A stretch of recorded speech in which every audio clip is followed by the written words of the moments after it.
Tes ya. Assalamualaikum warahmatullahi wabarakatuh. Waalaikumsalam Waalaikumsalam warahmatullahi wabarakatuh. Iya, oke. Suara saya jelas ya teman-teman ya? Jelas, Jelas, Pak. Pak. Oke, makasih. Ya, makasih sekalian teman-teman semua di pertemuan ke-11 ya, mata kuliah riset operasional hari ini. Alhamdulillah kita masih bisa ditemukan ya, meskipun secara full daring saat ini ya. Kita mulai aja. Pertemuan ke-11 ini akan membahas tentang tema game teori atau teori permainan.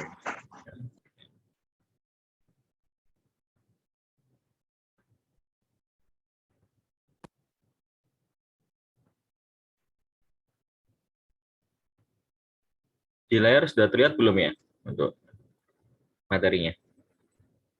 Sudah, Pak. Sudah, Pak. Bismillahirrahmanirrahim. Kita mulai ya dari permainan atau game teori. Nah,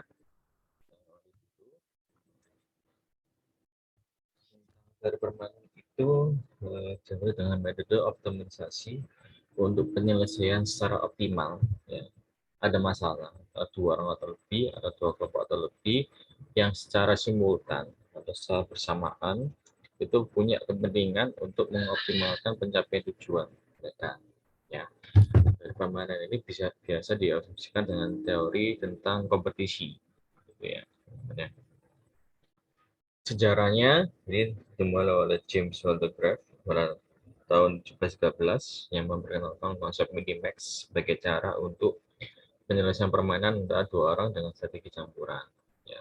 Setelah itu ada yang namanya Emil Borel ya, telah membuat formulasi modern tentang strategi campuran dalam teori permainan itu pada tahun 1901 sampai 1927. Nah, ini terus disempurnakan lagi oleh George B. Danzig yang mengembangkan pemecahan dengan metode simplex ya, tanpa tujuh ya. Jadi kalian pernah pelajari di waktu-waktu sebelum UTS. Tuh. Oke. Nah, dari matriks permainan atau yang disebut payoff matriksnya, ini ada dua jenis. Ini dikutip dari Hiller dan Lieberman tahun 90. Ini ada dua, yaitu yang pertama matriks permainan jumlah 0 ya, sama matriks permainan jumlah tak 0. Ya. Jumlah 0 ini maksudnya adalah jumlah dengan bilangan yang genap. Ya. Seperti ya gini contohnya. Saya annotate dulu ya biar.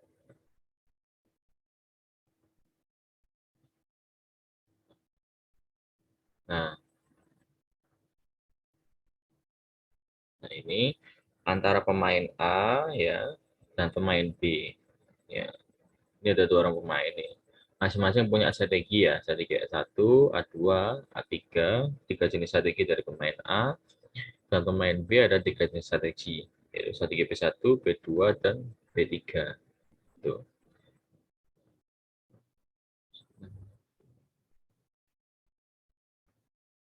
Nah, ini ada masing-masing jumlahnya ya, dari masing-masing strategi. Sama juga dengan matriks permainan jumlah tak 0, bedanya jumlah tak 0 ini bilangan dengan slash atau garis miring, dia nggak genap ya. Jadi seperti itu juga dari matriksnya, dari pemain A atau pemain B masing-masing punya strategi ya. Jadi yang pertama A1, pemain A yang kedua strategi A2, dan juga pemain B juga. Seperti ini. Oke, lanjut.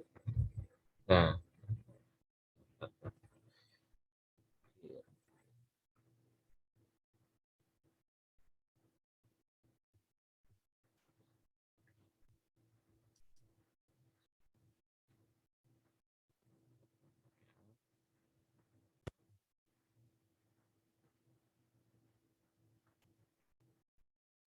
nah,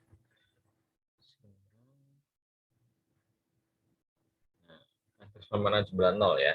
Itu ini diasumsikan yang pertama pemain A atau pemain baris ya. Ini ya, baris ini baris di kolom ya, kalau dibedakan ya, ini baris dan kolom. Itu pemain A atau pemain baris diposisikan sebagai pemain yang pemenang ya, yang ini semua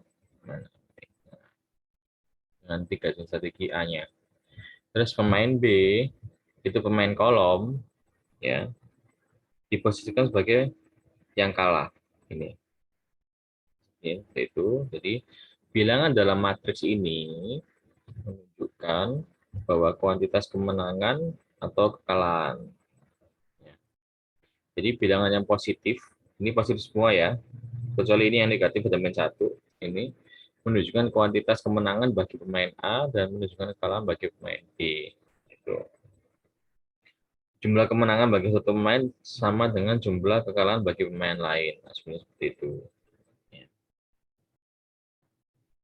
Oke. Nah, kalau matriks permainan jumlah tak nol yang bilang nggak genap tadi, itu asumsinya yang pertama, jika pemain yang satu menang, maka pemain yang lain belum tentu kalah. Ya, bisa aja ada suatu kompetisi berikutnya, maksudnya gitu. Nah, terus bilangan di depan ada slash, ya, seperti ini 4/3, ya. Yang 4-nya milik pemain A dan di belakangnya milik pemain B. 4 4-nya milik pemain A dan 3-nya nilainya milik pemain B. Gitu. Bilangan yang positif ini menunjukkan bahwa kemenangan dan yang negatif ini kayak 2/2, negatif dengan 2 nih. Dan negatif ini menunjukkan kekalahan baik bagi pemain A maupun pemain B. Gitu. Nah, unsur dasarnya itu apa? Jadi strategi permainan ini adalah rencana atau rangkaian suatu aktivitas kegiatan, ya, kompetisi yang dilakukan oleh pemain yang satu sebagai respon terhadap rencana atau kegiatan pemain yang lain. Gitu. Nilai permainan yang ada itu adalah hasil yang optimal yang diperoleh untuk setiap permainan setelah masing-masing pemain menjalankan strategi-strateginya yang ada di dalam tabel ya. Terus hasil optimal dari permainan ini dianggap sebagai kemenangan maksimum bagi pemain yang menang dan kekalahan minimum bagi yang kalah. Kuncinya hasil optimal permainan tadi, kemenangan maksimum bagi yang menang, kekalahan minimum bagi yang kalah. Ya. Jika hasil permainan itu 0, ya nilainya 0, maka dikatakan bahwa permainan itu adil dan sebaliknya.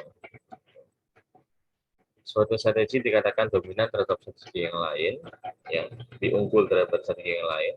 Jadi strategi A sama B tadi. Itu jika setiap elemen payoff matriks tadi dalam satu baris itu lebih besar nilainya dibandingkan dengan elemen padanannya di strategi yang lain.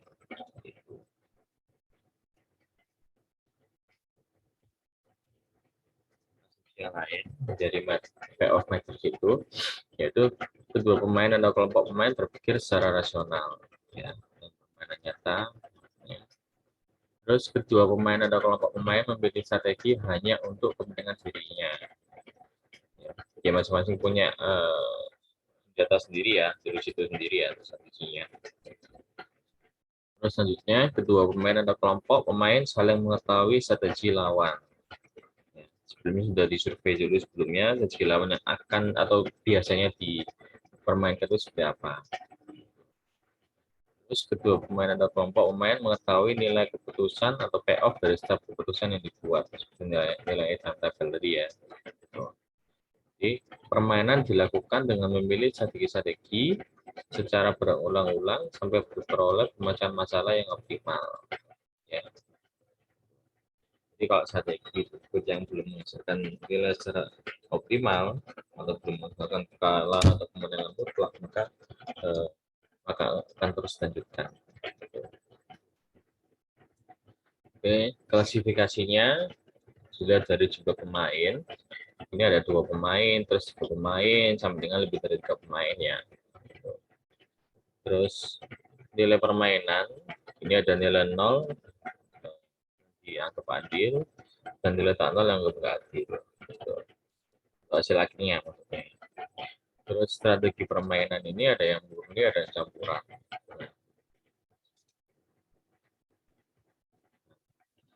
Kalau strategi murni dan campuran ini ada cara penyelesaian nanti ya. Kalau strategi murni dengan strategi dominan atau strategi yang lebih unggul, ya, baik itu dari segi nilai ya, dari segi pola permainan, gitu. Terus ada kriteria maksimalisasi dan minimalisasi tertentu. Ya. Di dalam contoh soal akan dijelaskan. Terus kalau strategi campuran, ini ada cara analitis, cara aljabar matriks, cara grafis, dan cara linear programming.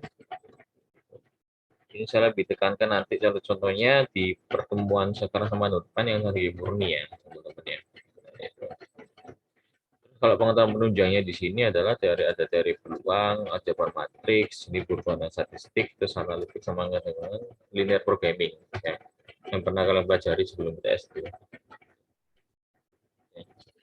Permainan dua pemain, asli dua pemain dengan jumlah nilai permainan 0 atau adil, yaitu sebutan untuk teori permainan yang melibatkan dua orang atau dua kelompok itu ya, dua kelompok yang sedang berkompetisi, yang secara langsung memiliki kepentingan yang berseberangan. Beda nih, tapi mereka berkompetisi untuk mencapai kata menang atau unggul. Ya. Kata jumlah 0 dalam permainan ini mengandung pengertian bahwa nilai kuantitas kemenangan suatu kelompok akan sama dengan nilai kuantitas kekalahan kelompok lain. Ya, itu. Jumlah 0, nilai 0, yaitu pengertian bahwa kuantitas kemenangan sama dengan kuantitas kekalahan kelompok lain. Itu. Terus permainan dua pemain jumlah 0 adalah permainan yang melibatkan dua orang atau dua kelompok itu tadi yang memiliki kepentingan yang berseberangan. Ya. Dan jika satu kelompok menang sebanyak nilai X maksudnya, maka kelompok yang lain akan menderita kekalahan sebanyak X pula. Sebanding ya, teman-teman.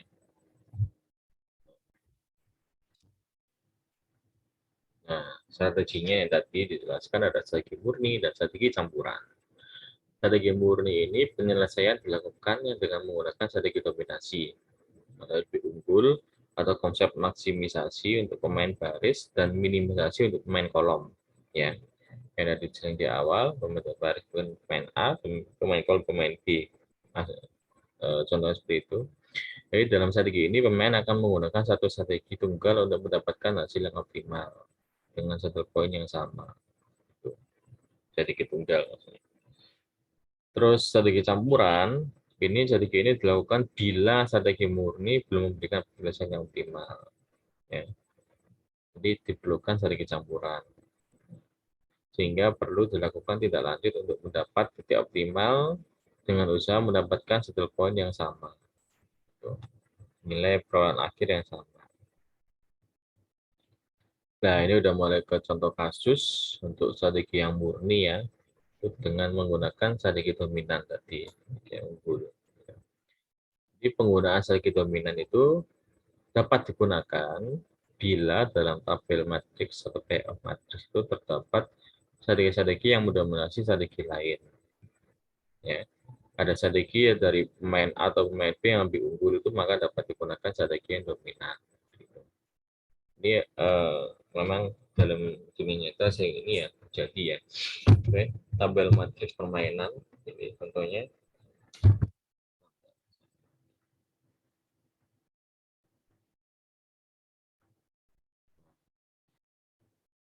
Ini ada pemain dari strategi A atau strategi B ya yang tadi strategi A pemain baris, strategi B pemain kolom. Ya, kolom ketika A baris. Ini nilainya seperti ini perolehannya. Nah, yang pertama ini saya hanya contoh saja ya, teman-teman ya. Kalau ini dominasi dalam berbagai faktor ya, gitu. Biasanya faktor dari segi penguasaan lapangan, terus penguasaan pola permainan dan sebagainya. Gitu. Ya.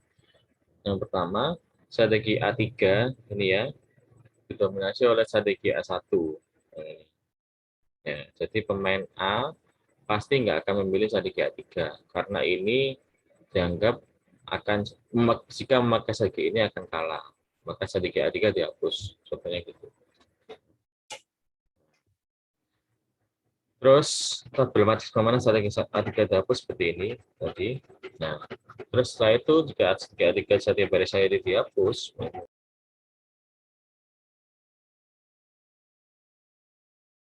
ya putus sebentar ya teman-teman ya, koneksi sinyalnya agak buruk.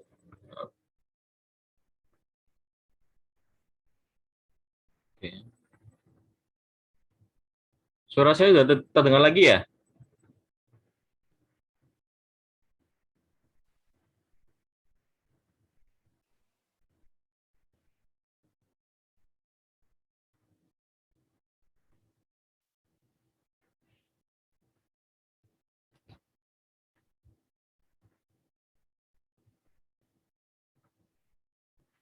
Ya, lanjut ya. Jadi yang tadi ya, yang pertama segi A3 dihapus karena segi A1 lebih unggul, maka pemain A juga menghapus segi A3-nya ini. Oke. Selanjutnya, ini tabel setelah strategi A3-nya dihapus tadi, ya. Yang kedua, itu strategi P3 didominasi oleh strategi P1 dan P2. Ya. Pemain B lebih memilih strategi P1 dan P2 karena lebih dominan, maka strategi P3 dihapus. Ya, dihapus. Jadi, akhirnya tinggal strategi P1 dan P2. Terus strategi A2 ini asumsi berikutnya. Strategi A2 ini didominasi oleh strategi A1, tetap salah satu yang lebih unggul menurut pemain A, kelompok pemain A. Jadi pemain A pasti nggak akan memilih strategi A2. Strategi A2 dihapus dari segi baris thread, gitu ya.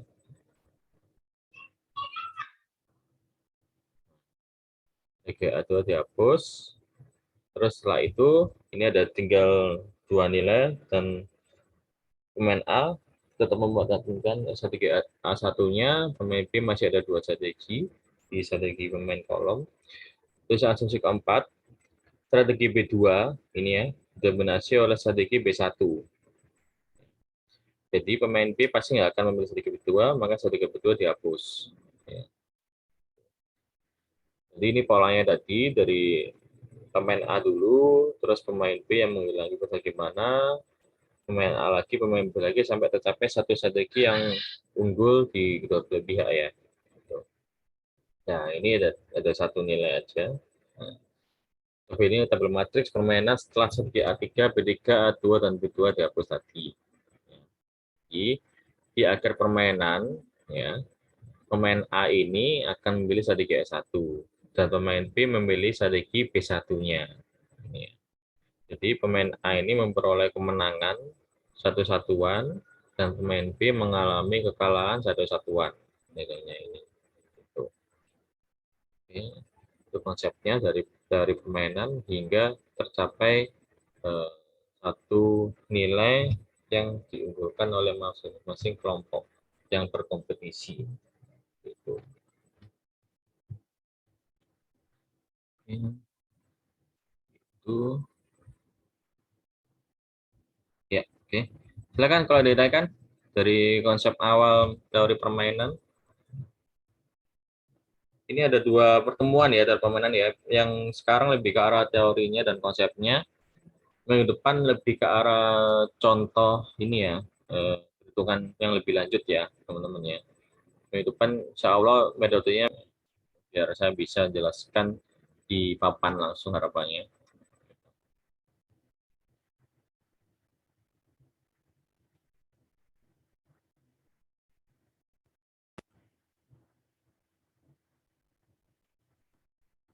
Silakan kalau ada yang ditanyakan. Komtingnya Mas Wahyu nggak masuk ruang Zoom ini ya?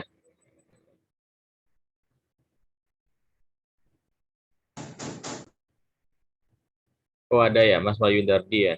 Oke.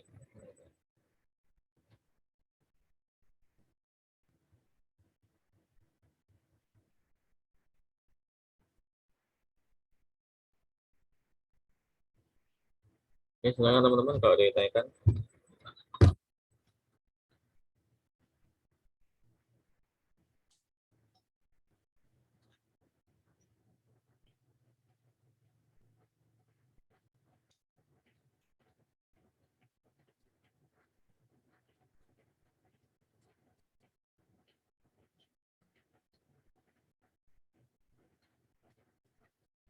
Ini teori ini ya, mungkin kalau kita kan dengan itu cocok ya, kompetisi dalam sepak bola, terus kompetisi olahraga lainnya juga.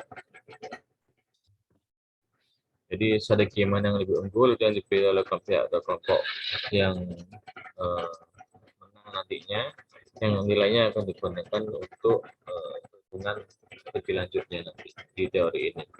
Gitu.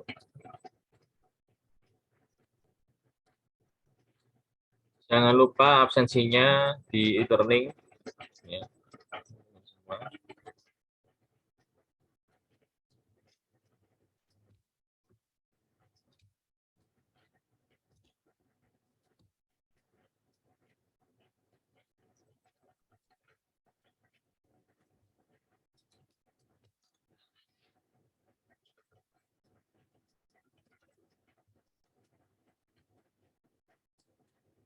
Dan kalau ditanyakan, ini penjelasan nanti kalau misalkan secara matematis di contoh soal ya, di soal di minggu depan.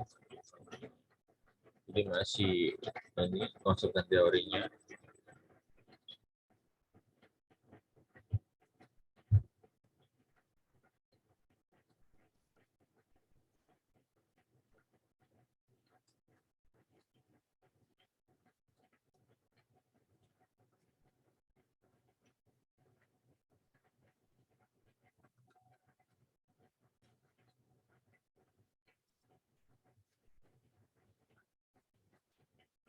Tunggu sebentar, kalau ada yang ingin didiskusikan ya teman-teman.